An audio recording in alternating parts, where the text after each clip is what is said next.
இந்துவாக இருக்கிற வரை சூத்திரன், சூத்திரனாக இருக்கிற வரை நீ விபச்சாரியின் மகன், இந்துவாக இருக்கிற வரை நீ பஞ்சமன், இந்துவாக இருக்கிற வரை நீ தீண்டத்தகாதவன். எத்தனை பேர் விபச்சாரி மகனாக இருக்க விரும்புகிறீர்கள், எத்தனை பேர் தீண்டத்தகனாக இருக்க விரும்புகிறீர்கள் என்கின்ற கேள்வியை உறக்க சொன்னால்தான் அது சனாதனத்தை முறியடிக்கின்ற அடிநாதமாக அமையும் என்பதை விடுதலையும் முரசொலியும் திராவிட முன்னேற்ற கழகம் திராவிடர் கழகம் எடுக்க வேண்டிய காலம் வந்து விட்டது. இந்து அப்படின்னா சூத்திரன், சூத்திரன்னா மாதிரி சொன்னார்.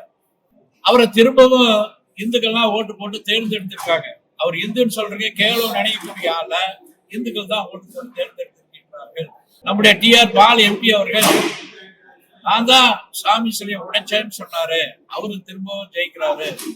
திருமாவளவன் கோயிலை பத்தி ரொம்ப கொச்சப்படுத்தி பேசினார். அந்த கூட்டணியில திமுக கூட்டணி அவருதான் இந்துக்கள் தான் சேர்த்து தேர்ந்தெடுத்து. அதனால இந்துக்கள்கிட்ட ஒற்றுமை இல்லைங்கிறதா திரும்ப திரும்ப சொல்லிட்டு ஒரு அண்ணா அன்பழகன் ஒரு எம்எல்ஏ இருந்தார், அவரு காலமாயிட்டார்.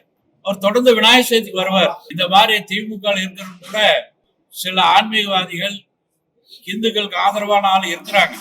அதனால யார் இந்து விரோதியோ அவங்கள தோக்கடிக்கிறதுக்காக வேலை செய்யணும். நமக்கு இதுவரைக்கும் கிடைச்ச தகவல் 25,000 பேர் கலந்துக்குவாங்கன்னு ஒரு தகவல் வந்திருக்கு. திருப்பரங்குன்றம் மேல தீபம் ஏற்றணும் அப்படின்னு கோர்ட் சொல்லியாச்சு. அதனால அந்த தீபம் ஏற்றதுக்கான பண்ணணும். இவங்க ஏதோ அப்பீல் சுப்ரீம் கோர்ட் போறதுன்னு சொல்றாங்க.